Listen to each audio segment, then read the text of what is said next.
na mensahe ang kailangan nyong malaman ngayon o within 1 week from now. So, dito may ahas tayo. At bata. OMG.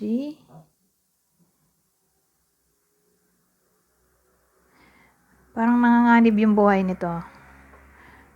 Itong batang babae. Bullying. Posible. O, ewan ko. Kung di tumama sa inyo to, ay pwedeng sa someone nakakilala nyo na may anak na babae. Bata. Parang ginagawa ng masama. May ahas tayo. So, pag nakita mo yan, danger. Trouble. Na parang kailangan ng atensyon mo o ng magulang nitong tao, ng batang to.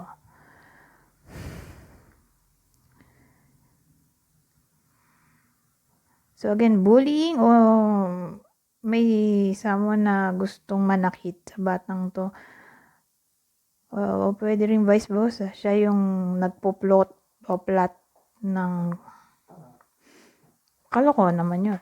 Pero nangyari din sa totoong buhay. Na yun nga, may mga bata, minor, na tawag dito, masama. Nagkukos ng harm sa iba. Kung mapapansin nyo, mga krimen ngayon, pabata ng pabata.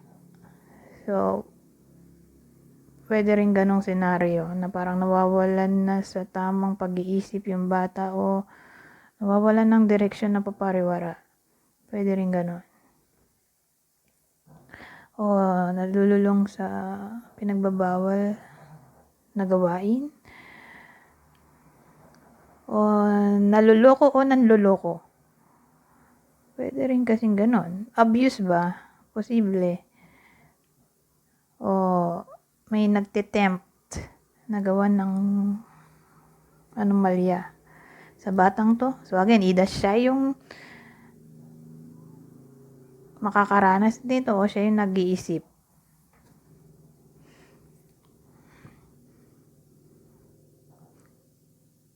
Pero sabihin naman natin na ang karelasyon ng iba sa inyo ay mas bata sa kanila, lalo na kung lalaki. Pero tatamaan lang nito lalaki.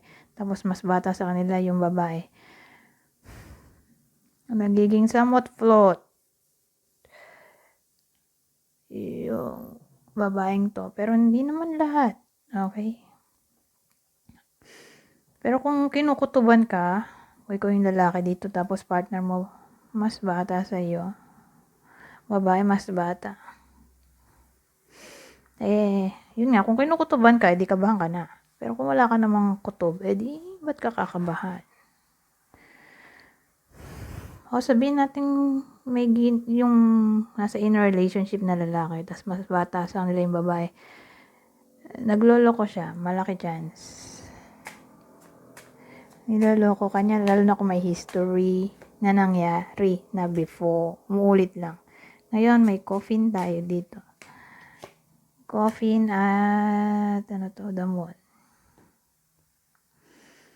So, sabihin natin na relationship to. Nagloloko yung babae. Tapos nahuli mo kung ikaw yung lalaki dito. Babalik siya sa iyo pero hindi mo natatanggapin.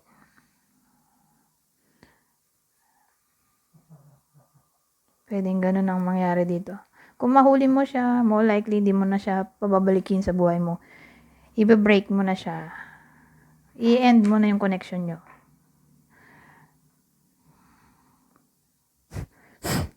Siguro dahil sa sakit na nangyari. Pinagtaksilan.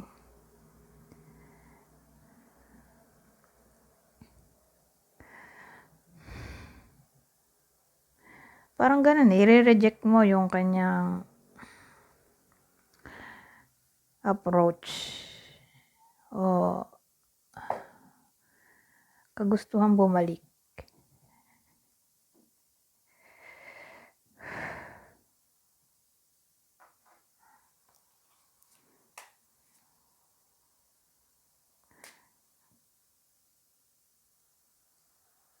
O pwede rin namang, ito yung sinasabi ng intuition mo, na i-break ng taong to.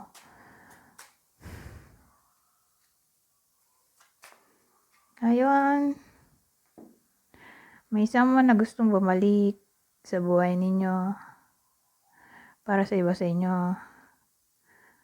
Lalo na kung no contact. O may bibisita. More likely, sibling to. Para sa iba sa inyo.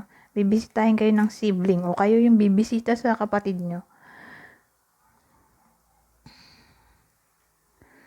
O sa lover.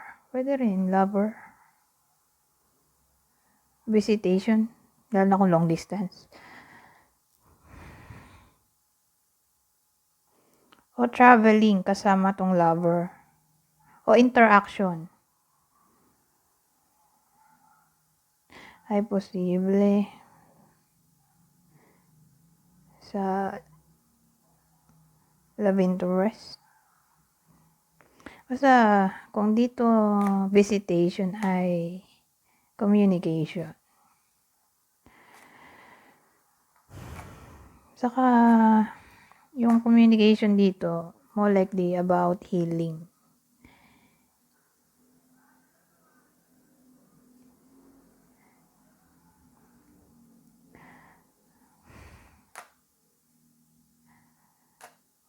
Ibang senaryo, baka yung kapatid may daladalang message o announcement para sa iba sa inyo.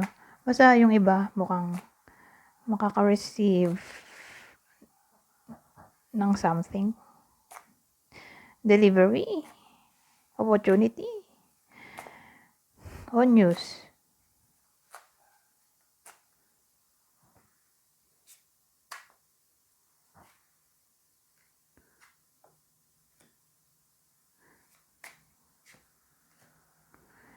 Ngayon, lalaki.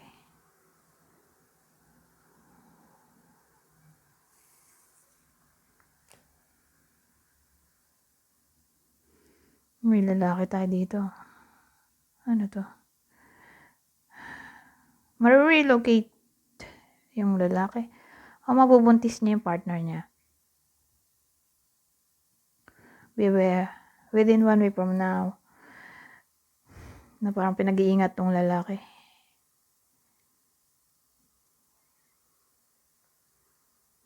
O baka siya yung magta-travel. Parang may nabanggit akong traveling. O dito.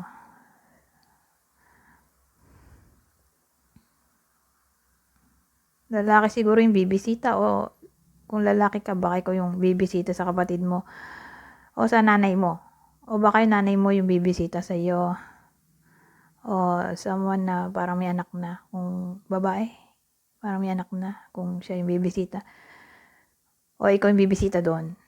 Sa someone na may anak na, babae.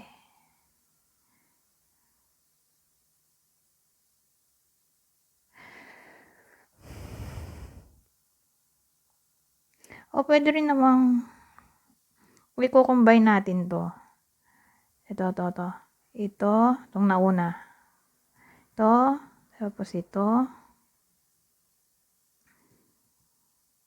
Diba nga nagloloko yung babae. Tapos, malalaman nung lalaki. Kasi may intuition tayo dito. Makikipag-break, diba? Tapos, teka.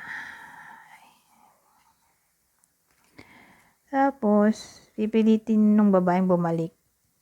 Bumalik siya, either babalik siya sa bahay nila o i-communicate niya tong lalaki.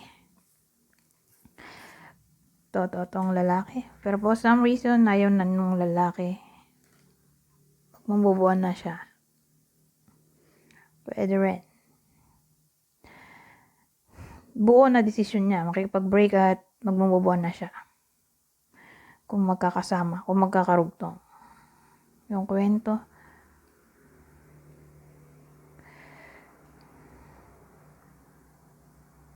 O pwede rin may mangyayari sa buhay ng lalaking to. Halimbawa, may pinipursue siya, may progress na maring mangyari.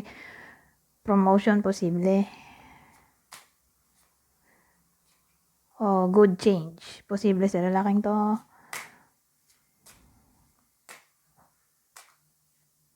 Minutes na pala. Anyways, hanggang dito na lang. Goodbye po na.